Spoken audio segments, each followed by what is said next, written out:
अगर ज्यादा सहनशीलता तो फिर वो दुष्टता पे उतर आएंगे। एक संस्कृत में शब्द कहा गया है नीति में, सठे साठ्यम समाचरेत, कि दुष्ट को दुष्टता की भाषा समझ में आती है। एक यशो थे, तो थाने के, वो यशो ही तो कहते हैं ऐसे, तो ऐसे लोग तो वो उनको जब परिचय के थे तो कि वैसे अगर विनय पूर्वक समझाया जाए तो सामने वाला चाहे चोर हो चाहे दुष्ट हो समझ सकता है। तो उनका कहा महाराज जी, ये पवित्र बुद्धि वालों में तो हो सकता है लेकिन दुष्टों में नहीं।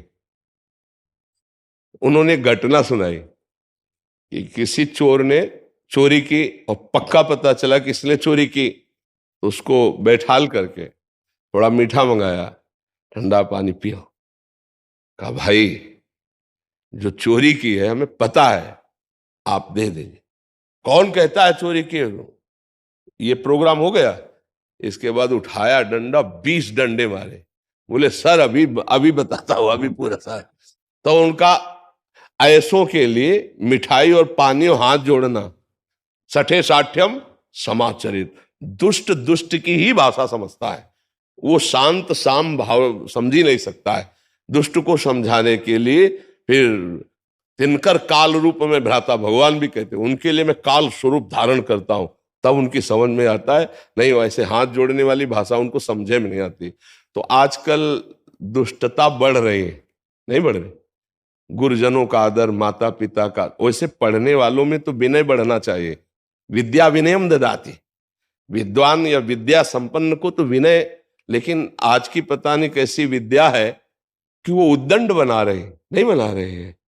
संतों के प्रति अश्रद्धा, शास्त्रों के प्रति अश्रद्धा, माता पिता की मर्यादा से रहित वार्ता करना, उद्दंडता करना, टीचर से गुरु की भावना न रखना। और वैसे अपने लोग जब जाते थे तो पहले हर टीचर को प्रणाम करते थे, नहीं ऐसे कर, और फिर प्रार्थना होती थी। अब पता नहीं आपको प्रणाम करते? नहीं, जवाब ही नहीं देते। जवाब नहीं। मैं उनको प्रणाम करती हूँ पर वो बहुत नहीं, प्रणाम करके बच जाओ, बस यही है। ले आज का समय बदल गया, देखो ला। हाँ, तो हम लोगों को जो शिक्षा प्रारंभ में दी जाती थी तो सबसे पहला काम होता जब टीचर के सामने जाते थे तो ऐसे।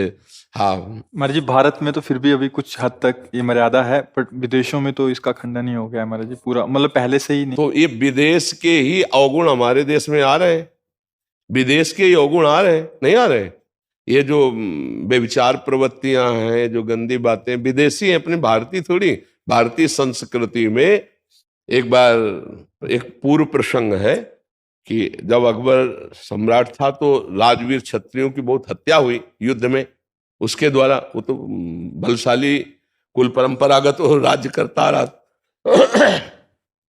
तो रात्रि के समय एक 12 वर्ष का पूरा कवच बांधे हुए और उन लाशों में दीपक से ऐसे चेहरे देख रहा था। तो सब सैनिक सो रहे थे, कुछ अंगरक्षकों के साथ कि कितने मारे गए अकबर देखने के लिए। तो उसने देखा कोई सैनिक हाथ में भाला, जब प्रकाश पड़ा तो देखा अत्यंत सुकुमार 12 वर्ष। तो बोले डरने की बात नहीं, मारना नहीं, कौन है? नजदीक जाके मैं, हाथ में दीपक। तो उनका तुम कौन हो? मैं सम्राट अकबर आपसे जानना चाहता हूं आप कौन है, और निर्भय रहिए, मैं आपको दंड नहीं दूंगा, कोई अपराध आप नहीं कर रहे, पर इन शवों में क्या देख रहे? तो उसने कहा मैं कोई पुरुष नहीं हूं। मैं एक भारत की राजकुमारी हूं और मेरा पति युद्ध में मारा गया, जो होने वाला था, समझ रहे, तय हो गया था। पहले कम अवस्था में ब्याह होते थे ला, तो उनका हुआ नहीं था तो दूसरा कर लीजिए। बोले हम भारतीय एक बार जिसका वर्ण करते हैं आजीवन उसका निर्वाह करते हैं। तो बोले 100 क्यों ढूंढ रहे हैं? बोले उसके साथ भस्म करूंगी अपने शरीर को, चिता लगाऊंगी। उसके होश उड़ गए। ये भारतीय संस्कृति, एक बार जिसको वर्ण कर लिया आजीवन के लिए उसका। सत्यवान को जब वर्ण किया सावित्री जी ने तो नारद जी ने बताया बहुत गलत कर लिया, 1 वर्ष में मर जाएगा। तो उनका 1 वर्ष तो बहुत होते जिसको हमने वर्ण किया, एक दिन भी अगर वो हमारे साथ रहेंगे तो आज जीवन उसी स्मृति में हम निकाल देंगे।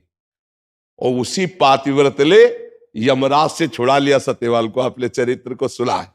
ये हमारा भारत देश है, ये हमारे भारत की संस्कृति है। ये नहीं कि 4 दिन उससे बॉयफ्रेंड बने और फिर ब्रेकअप, फिर दूसरा, फिर ब्रेकअप, यानी ऐसे नहीं, फिर तीसरा। अब देखो ये क्या है, चरित्रहीनता है ना। ये कहां से आया है, बाहर से आया ला, अपने देश का है। हमारे समय जब हम स्कूल में पढ़ते थे शब्द ही नहीं था, बॉयफ्रेंड गर्लफ्रेंड शब्द ही नहीं था। ये अभी जब से मोबाइल चला होगा तभी से चला होगा, हमें लगता है।